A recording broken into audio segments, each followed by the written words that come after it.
Discutăm cu Mihail Dodon, antrenor Academia Viitorul. Bună ziua! Bună ziua! Spuneți-ne, vă rog, cu ce scop ați venit în acest turneu?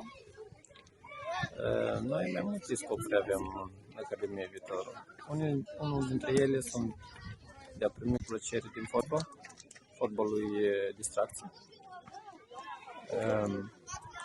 Altul este să acumulăm experiență. Cum se descurcă echipa dumneavoastră în prezent? Echipa noastră se confruntă cu foarte multe dificultăți. Puteți să ne spuneți?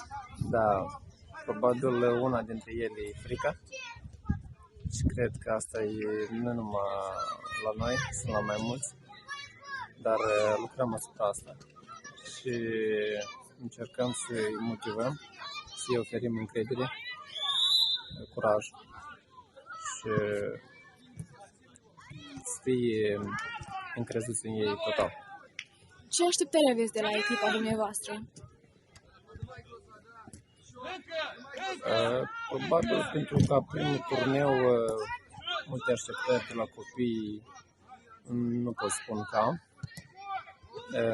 Vreau doar ca ei să primească plăcere, să îndrăgostească propriu de acest sport, fotbal, ca mai apoi să urmeze o carieră frumoasă.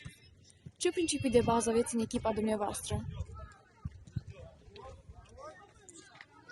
Unul dintre cele mai importante principii care se reflectă și cu mine, asta e să fie înțelegător, pentru că vorbim despre copii și să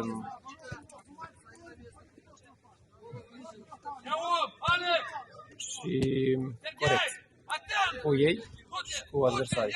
Ce părere aveți despre sistemul de joc? Foarte ok, pentru vârsta asta e destul de ok, au și spațiu și e foarte bun. Ce părere aveți despre turneul All Stars? Bravo organizatorilor, mulțumim mult pentru această șansă.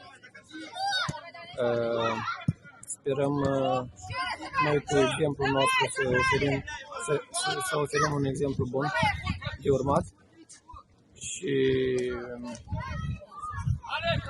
o facem pentru copii, sperăm copiii să primească plăcere din asta. Ce le sugerați organizatorilor să îmbunătățească? Probabil să fim un pic mai atenți și grijulii cu copiii. N-aș fi vrut la vârsta asta ca copiii să primească traume, nu doar copiii mei, care îi antrenez eu, dar toți copiii, pentru că toți sunt dragi și copiii nu au o vină. Ei doar să antrenați și învățați de cineva. Așa că copiii nu au nicio vină, să spunem.